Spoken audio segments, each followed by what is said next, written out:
Rogue One, a Star Wars story, is presented with the seemingly insurmountable task of, in 2 short hours, transitioning from the darkest point in Star Wars canon to the beginnings of the most hopeful.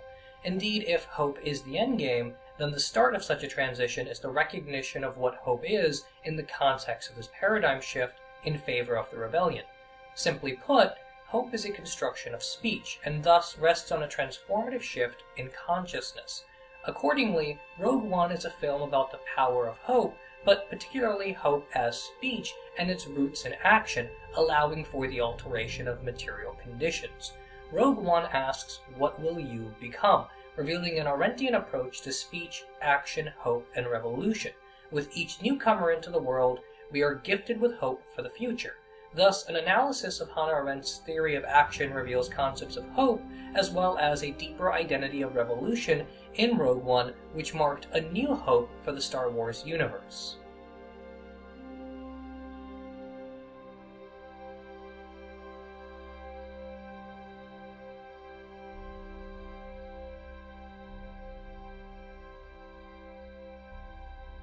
In The Human Condition, Arendt describes the 3 fundamental categories of being in the world, which provide the political link and transition between resistance and revolution.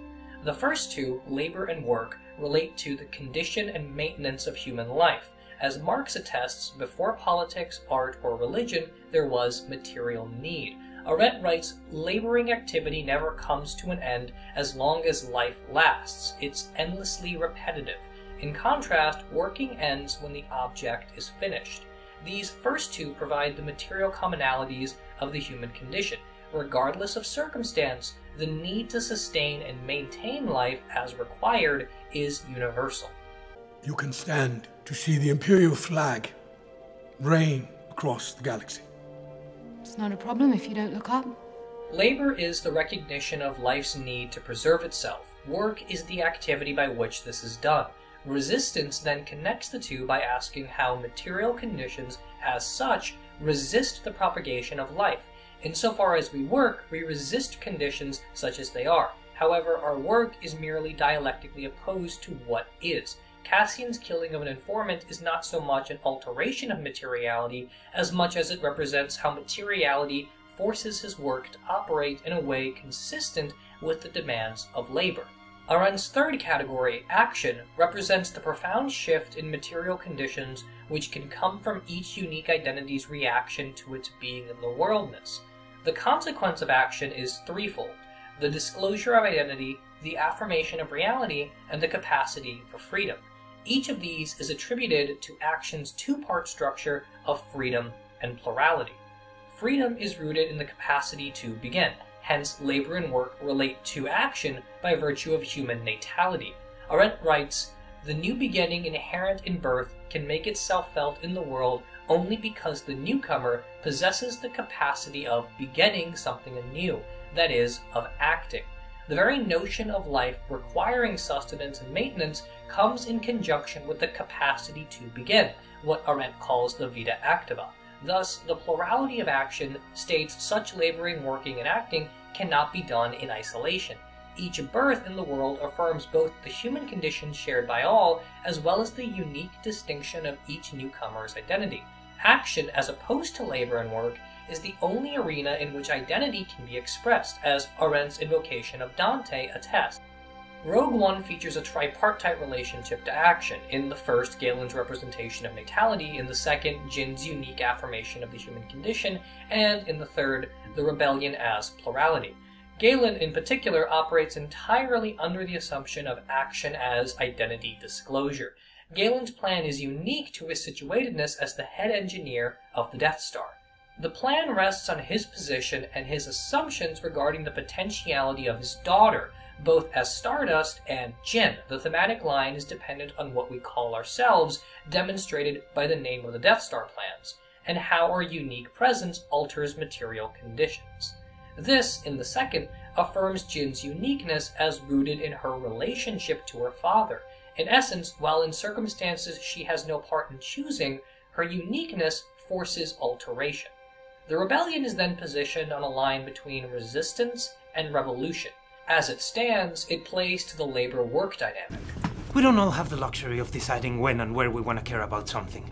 As Jin's place evolves, so does the rebellion form its own identity as a specifically Arendtian powerful revolution.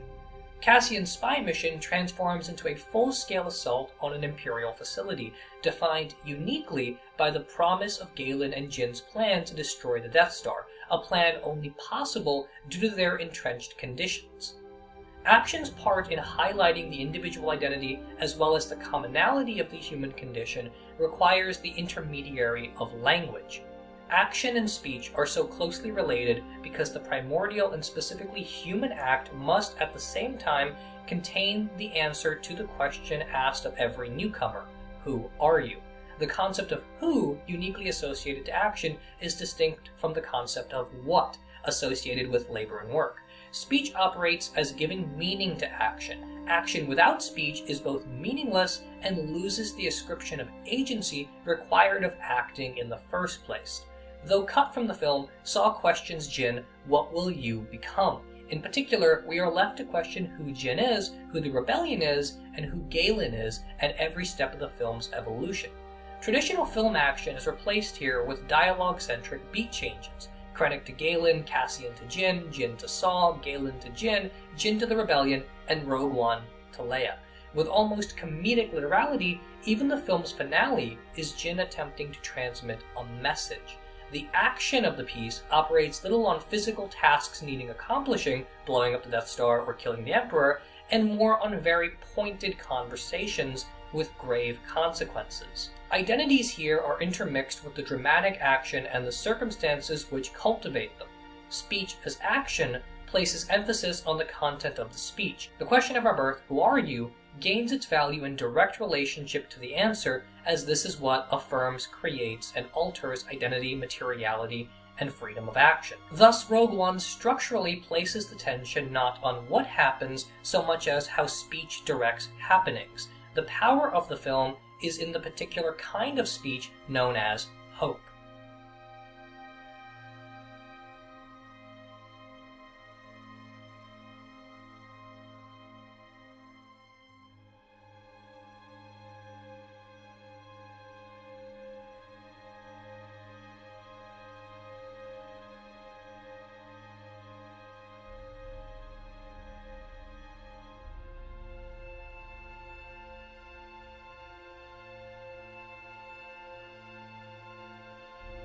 The interdependency of speech and action are exemplified by the concept of hope. Ernst Bloch's The Principles of Hope states, "The emotion of hope goes out of itself, makes people broad instead of confining them." Bloch's text explores the necessary interplay of forward action with expressions of hope. To hope is to speak of desire, while also to seek action towards that desire. We become not confined to the world, but rather engage with it, what Bloch encapsulates as thinking as a means to venture beyond. To hope, indeed to speak of hope, is to act. At the center of Arendt's view of action is human natality. Thus, every expression of action which affirms plurality and freedom is at the same time affirming of each new identity brought into the world. As Margaret Conovan explains, Arendt argues that faith and hope in human affairs come from the fact that new people are continually coming into the world. Hope, then, is vital to action insofar as it affirms the continuity of the newcomer. There is always a new hope. To the extent in which Rogue One relies on speech as the focal point of its dramatic action, it also rests on the emergence of new identities, or rather expressions of hope representative of transformative character arcs. The first utterance of hope... She'll be there waiting. We'll give her your name and hope that gets us a meeting with Saul. Hope? The necessity of hope here is twofold: desire behind an action directed by Cassian, and a reliance on the identity of the newcomer, Jin. Cassian's plan rests on the simple notion that potentially there can be a meeting with Saul.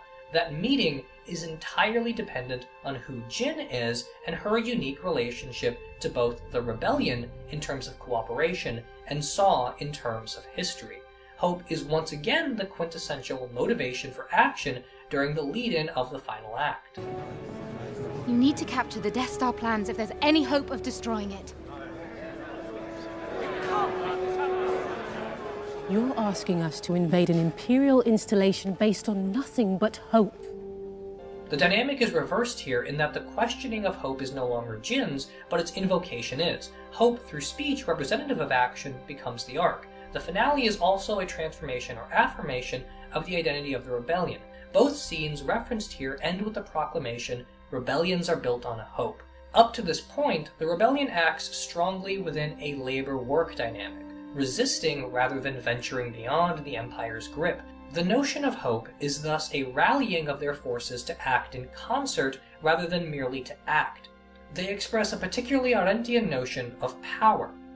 For Arendt, power is entirely a function of a political group arising primarily through a unique reaction to what is already the case, action with respect to labor work. She writes in Crises of the Republic, "Power corresponds to the human ability not just to act, but to act in concert.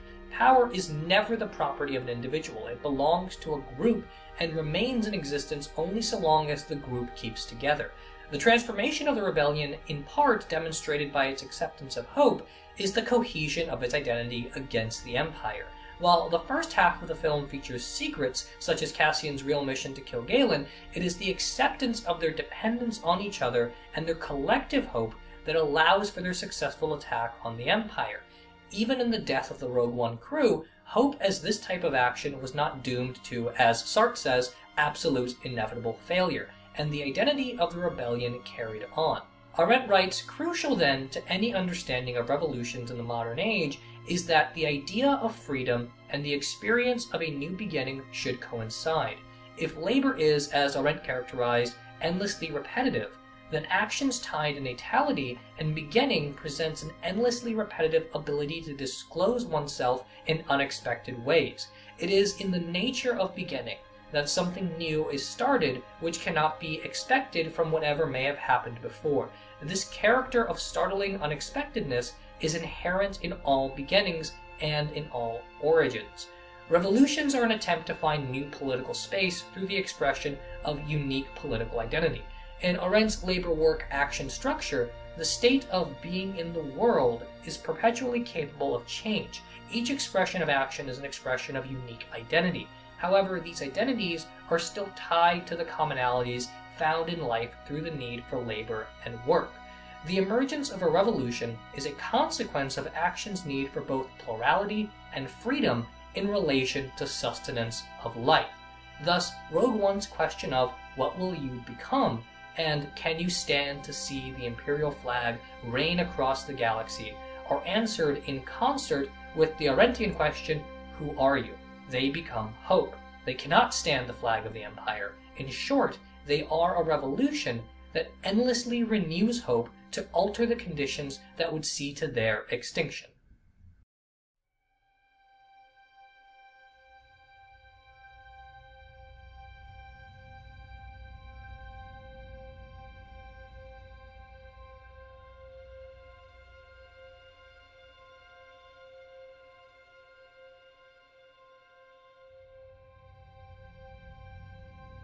The death of the Rogue One crew, as well as the events leading up to it, are a story, which is unclear to the crew itself. Whether we speak of Jyn Erso as she prepares for her inevitable end, or Felicity Jones as she films these scenes, neither person is made aware in the moment of action of the significance of these particular actions in this particular order, in this particular form. When Luke and Obi-Wan learn of what has transpired, or we watch Rogue One, we close a distance in signification, a state unattainable to actors in medias res.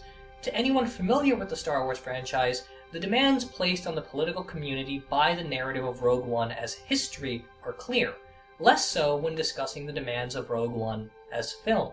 The full meaning of action can reveal itself only when it has ended. Thus, Arendt believes we face a problem of remembrance. Work and labor persist by their very definition. Action, however, requires a step further: storytelling. In order for the meaning of action to persist, it must be constructed as a story, so as to simultaneously construct an audience, or polis. An audience has what an actor never can: significance of action. Actions of the actor are then connected to a wider community, an expression of Arendt's concept of power, for anything capable of communal identity is capable of expressing power. Expression of action as story becomes a source of inspiration for future action. Action then matches labor's endless nature.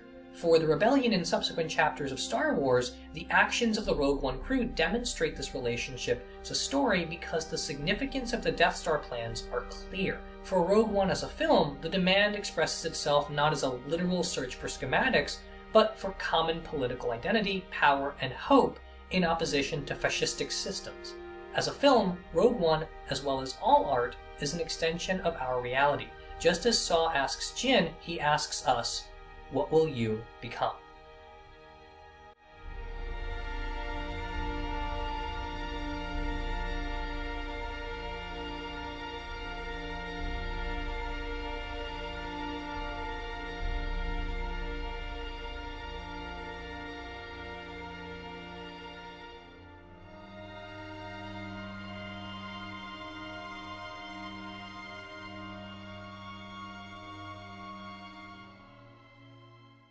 Hey everybody, thanks for watching. This was a interesting project to put together. It didn't take nearly as long as it should have. It's kind of odd. I could have had it done a long time ago, and I just kind of procrastinated and had other things that needed to be done. But the more important thing is the whole video actually came about because of a co-writing project that I was doing with another YouTuber and philosopher named Jed Cole, and you can check out his channel in the description.